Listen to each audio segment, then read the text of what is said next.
all of us women were always decorating the set. You know, it's just second nature with us. Don't shoot yet. I'm getting some chicken on my teeth. The dinner theaters, I lost 18 pounds before I got here, and I put on 5 pounds since I've been here. It's a dangerous place for me to work. Okay, Carrie, you tell me when you're ready. We're always taking snacks home at night. Well, we'll just have a little cheese sandwich. Oh, sure. All right, we're rolling. Shelley, I've been looking forward to having you here in Dallas because, first of all, truly, I'm not being patronizing. You're one of my favorite actresses of all time. I first fell in love with your work, Place in the Sun. That's what did it for me. Thank you. That's my favorite film. It's American Tragedy. And, you know, it distresses me because it's shown so often, and a lot of kids don't know it. There's a theater in Venice, Italy, that plays it every August. It's a great classic film. It's Montgomery Clift and Elizabeth Taylor, and it's a Theodore Dreiser, and it's a great American classic. Well, I want to tell you, I just cried for you in that film. You'll never know, Shelley, how I cried for you, the rotten deal you were getting. But anyway, we're here to talk about The Gingerbread Lady, a Neil Simon play. And I understand that you have on the set your very own Emmy, and one of the photographs is something of your own. Tell me about that. I do that usually. I like to wear my own shoes, and I bring my own props. And they all have special meaning to me. I handle a doll, and there's a bell, and pictures. There's from Life magazine. In fact, I sing back to a record from a musical I did called Minnie's Boys. And people come up afterwards and ask, where can we buy that record? And I don't think it's out of print. I did it in 1970, I think. But I don't know where I learned this, but I think from very good teachers I had. But the more you can make a role your own, with your own clothes, your own shoes, your own props, the realer it is, you know. One of your critics gave me a wonderful review, but in it he said that I must have an alcoholic problem because I did it so real. Well, I don't. I mean, if I have an alcoholic problem, it's like if I have one drink, I'm drunk. I mean, I'm a very cheap date. I do have a food problem. It's very dangerous for me to work in a dinner theater. I've gained 5 pounds since I'm here.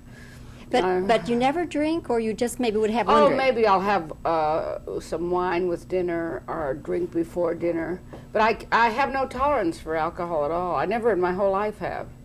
And I'll have wine. If I'm in a very emotional scene, sometimes I'll have a little wine on the set and I play Madam Butterfly or something so that I can weep. You know, in a movie, you have no time to get, like in a play, it builds. You know, once that curtain starts at 8 o'clock, you're the boss, and you know it builds in a natural fashion. But in a movie, they take it a little bit at a time, and they'll wait hours for the gaffers to set the lights or the cameraman. But you know, roll 'em, action. There's gotta be the emotion. Cry on cue, huh? Cry on cue, yeah. So you learn various things to help you, or laugh on cue. You know, be funny on cue. I love the theater. I really love it because you can feel the audience, and I'm very pleased with the Dallas audiences so far because it's a very funny play. It really is a funny play, but it has very serious moments in it. And I was a little nervous because it's a dinner theater, and people told me people get drunk, and I thought, well, you know, they won't really appreciate the seriousness of it. I can hear them cry at the end. I can hear you can hear women's purses opening, the snaps when they're opening and reaching for handkerchiefs. And it makes me very happy that Shelley, they react that way. I have talked with some actors who have done Gingerbread Lady, and people say that they think Neil Simon had some definite person in mind, and they speculate. Some people think he was really writing about Elaine Stritch, and other people have said he's really writing about Maureen Stapleton. Do you have any thoughts about I think the closest is Judy Garland, because she's a daughter, and she was a singer, and I knew Judy Garland quite well, and I think that's the nearest. But it's so accurate, and it's so funny. And you never could get a straight answer out of Judy Garland. She had a tremendous sense of humor. I mean, if you ever asked her anything, she'd give you a funny answer. And that's this character. does. And people with alcoholic problems generally keep reality away by making jokes at a certain stage of alcoholism that happens. And this character does that. But I would guess that I've written just a few plays myself, and they're a conglomerate. Maybe it's the wrong word. Conglomerate means something else. But of people you knew, people you read about, people that you imagine. And I have a feeling maybe there was somebody closer to home with him that had an alcoholic problem, that he really knew the behavior because it's so accurate, and each line is so true, and the development of the scenes are so accurate. And they go from hilarity to sadness, boom, boom, and I wanted to do this play for many years, and I saw it on Broadway, and I've seen other people do it, and I never felt that they really had the character. And I went to AA meetings, and a friend of mine was in Raleigh Hills, which is an alcoholic dry-out place in California, and I went there to visit her, and I found out the things and what the emotional stresses that'll throw people off the wagon when they are drinkers, and what the self-destructive thing that they do, and their self-images. And I felt that this really was one of his greater plays. Because, I was looking, you have a paper, The Observer, today. I picked it up in a shopping mall, and they have a whole wonderful article about women and alcohol. Now, if a man's an alcoholic, he's the clown at the party and so forth. But if a woman's an alcoholic, she's a tramp, and it's a very unfair kind of thing. And many women in their 50s, when their children are growing up and their husbands' jobs are just taking off, they're left alone. And it's a big problem. It's maybe a secret problem, more secret than it's coming out now because they're realizing it's a tremendous health problem in America. Shelly, William Holden, of course, was a very dear friend of yours, and you wrote about him in your book. Do you think that he really died the way that it's been reported? I don't know. You really threw that one at me. I can't imagine him being alone for 5 days and no one knowing about it. It seems very strange. He had a very good housekeeper. He had trouble with his eyes. Everybody said he was drunk, but I don't think so.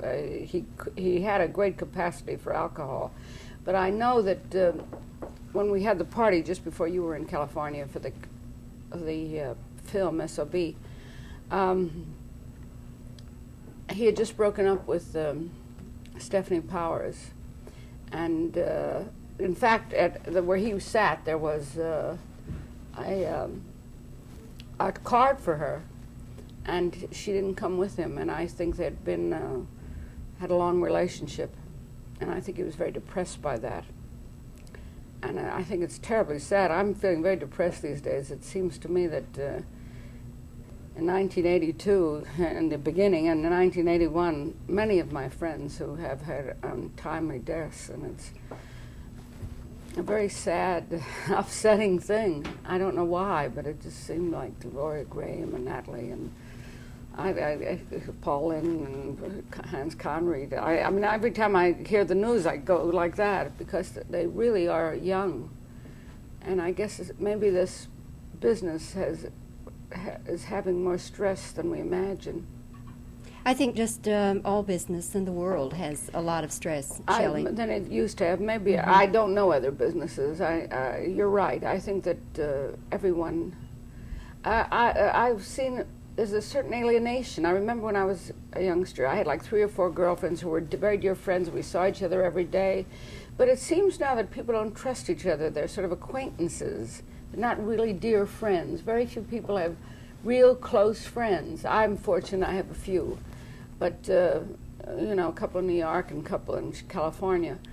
But I know you're right. There's a kind of terrible need to be successful and to be, people say to me, what are you traveling around the country working in dinner theaters and the Drury Lane Theater? Well, I'd much rather do that than do some of the junky movies. I mean, I got a movie last week that they're going to do for 8 weeks all over, Europe.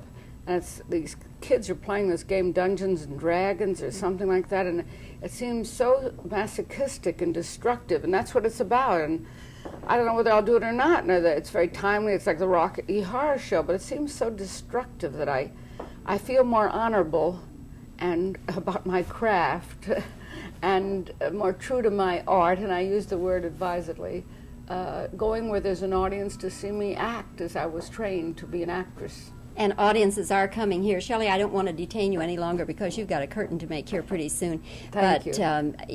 I understand that you're going to set a new record for Granny's Dinner Theater. So that would be nice. That's got to make you very, very happy. It is, and the audiences are wonderful. They stand up and applaud, and they're just great. I'm really enjoying it. Thank you, Shelley. Thank Pleasure you. meeting you, finally. Finally. 6 months to make that movie. They don't do that Well, anymore. of course, I was a big Montgomery Clift fan, too. I thought he was just such a brilliant actor. That was a tragedy. And Liz was good in that, you know. Yeah, she was wonderful in that. Yeah. That was, I think that was one of her best roles. Yeah. But, oh, how I wept and wailed for you. I thought, oh, this poor darling woman. Well, it was very, you know, the scene with the doctor was. I can't offend the producers too much. I mean, it's so convoluted, it's frightening. Go, whatever I get, you take whatever percentage you want. I'll back it whatever monies I have, but don't let them get away with it. Mm-hmm. It's too bad too. And actually, I saw the picture. It's a childish kind of James Bond approach, but it's going to do a fortune because one works so well, as Jack Rawls said, that you can accept anything in two. But that you can see my stuff, it just jumps off the screen. To me, if cinema, I mean, the public's not going to see the difference. The public's going to look at it and think it's wonderful and it's entertaining. And as I say, I do wish them luck. You're an old pro at this, isn't there? Over the shoulders and two rides. Yeah. Like I said, quick and dirty. Yeah. Dick, when you went into Inside Moves, did you feel that it was a risky thing for you to do coming off the big success of Superman? Do you want me to No. leave? Okay. Okay. Okay. Did you consider the risk factor involved in coming off a big special effects movie like Superman and going into something like Inside Moves that has a handicapped characters? I got to do that over. Okay. Did you consider it a risky thing, Dick, to come off a big movie like Superman with all the special effects into a quiet little film like Inside Moves where the characters, some of them are handicapped? That was good. That was a print. Okay. What a way to make movies. Yeah, there, you Yeah, you know gotta what to remember, yeah. Okay.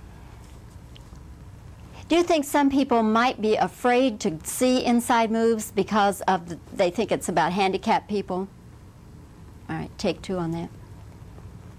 Do you think some people are staying away from Inside Moves?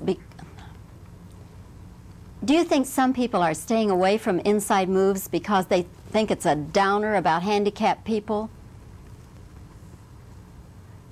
Okay. In Superman, you cast Christopher Reeve, primarily a stage actor. In this movie, Inside Moves, you have John Savage, who is primarily a stage actor. Is it that you prefer to work with stage actors? That was in take one. You did it very well. Oh, I'm getting back. Okay. Rolling. Yeah. Was it your idea to cast Harold Russell as Wings?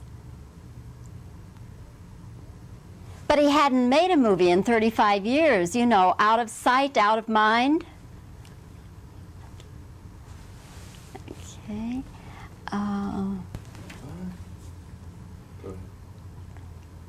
Will Superman 2 be your next big movie to come out? Thanks, fella. What was their rationale? What justification did they have for taking you off the movie? What reason did they give to you for taking you off Superman 2?